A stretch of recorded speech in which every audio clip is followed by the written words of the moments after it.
Welcome guys, तपाईहरुलाई चाहिँ मेरो YouTube च्यानलमा स्वागत गर्न चाहन्छु। आजको चाहिँ एकदम भ्लग चाहिँ स्पेशल रहनेछ, किन भन्दा फेरि आज चाहिँ म शनिबारको दिन सूर्यमाईको दर्शन गर्न आइसकेको छु। र पहिला सुरु चाहिँ तपाई गाडीबाट झरिसकेपछि चाहिँ यहाँ पसल देख्न सक्नुहुन्छ विभिन्न ठाउँमा।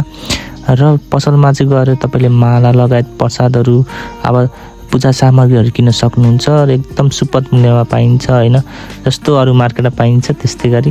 र दादा हुनुहुन्छ, उहाँ चाहिँ ग्रेट ब्लगर हुनुहुन्छ हैन, तपाईहरुले प्लिज उहाँको च्यानल सब्स्क्राइब गर्नु होला। हामी चार जना चाहिँ पूजा गर्नको लागि भनेर चाहिँ हाम्रा पाइलाहरु चाहिँ अगाडि बढाइरहेको छौं। र बाबु देख्न सक्नुहुन्छ घण्टी बजाउँदै तलतिर झर्दै हुनुहुन्छ र हामी बिस्तारै बिस्तारै चाहिँ उकालो लाग्दै छौं। र सम्पूर्ण दृश्य चाहिँ म सकेसम्म क्याप्चर गर्ने कोसिस गर्दै छु। अलिकति उकालो लागेपछि चाहिँ हनुमानजीको दर्शन गर्न पाइयो। उहाँहरु चाहिँ बनाना खाना व्यस्त हुनुहुन्थ्यो र सकी नसकी हामी उकालो लाग्यौं। र ठाउँ ठाउँमा चाहिँ दिनदुखीहरु हुनुहुन्छ र उहाँलाई चाहिँ सकेसम्म तपाई आउनु भयो भने चाहिँ केही सहयोग गर्नु होला, म यहाँबाट बिन्ती गर्न चाहन्छु। र हामीले पनि सहयोग गर्यौं हैन, कहिले दान दियौं, दान दक्षिणा दिन्छौं, कहिले काहीँ चाहिँ चामलहरु ल्याएर दिन्छौं।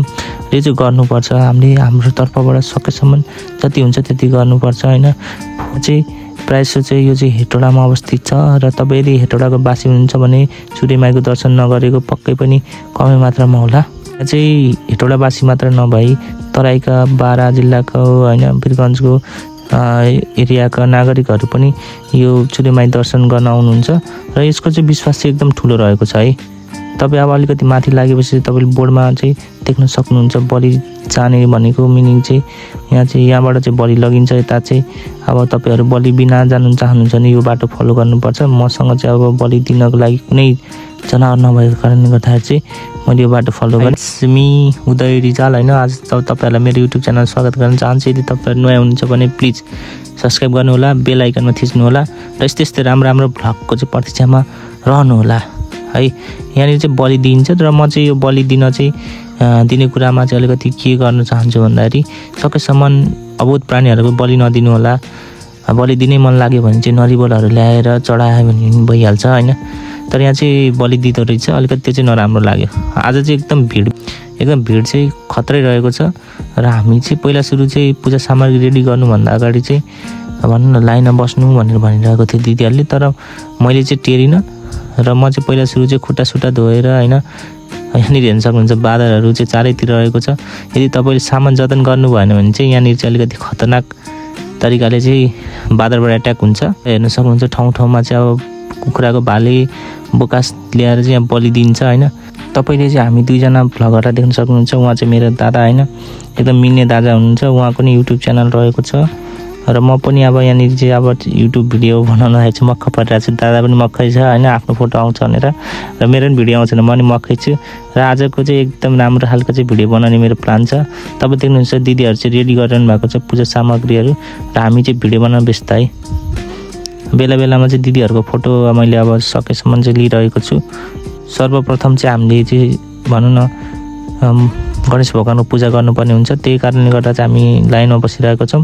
पहिला यहाँ गणेश भगवानको पूजा गरेपछि मात्र अरूको पूजा गर्नुपर्छ र हामीलाई थाहा छ नि हिन्दू धर्मको ग्रन्थ अनुसार चाहिँ सर्वप्रथम चाहिँ गणेश भगवानको पूजा गरिन्छ अनि मात्र अरु देवदेवताको पूजा गरिन्छ। यहाँ चाहिँ बल्ल बल्ल हाम्रो ताल आइसकेको छ गणेश भगवानको पूजा गर्न। हामीलाई चाहिँ राम्ररी पूजा गर्न आउँदैन, त्यही भएर चाहिँ दिदीको पछि लागिरहेको छौं। अब हाम्रो चाहिँ लाइनमा बस्ने क्रम जारी रहेको छ र लाइनमा बस्दाखेरि चाहिँ हामीले एकदम सभ्य भएर बस्नुपर्छ, नियम मान्नु पर्यो, नियम अनुसार चल्नु पर्छ।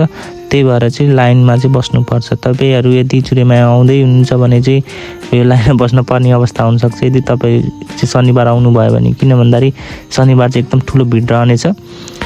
र हेर्न सक्नुहुन्छ मेरो दिदीहरु चाहिँ बोलिरहनु भएको छ र दादा पनि बोलिरहनु भएको छ। तर सकेसम्म चाहिँ भनौं न यहाँनिर आइसक्दाखेरि चाहिँ तपाईले एकदम निस्वार्थ मनले गर्ने हो।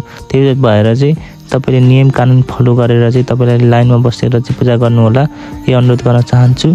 अब केही छिनको लाइन बसिसकेपछि चाहिँ हामी पूजा गर्ने क्रममा आइसकेका छौं र यो पालि चाहिँ सिस्टम चाहिँ एकदम राम्रो रहेको छ।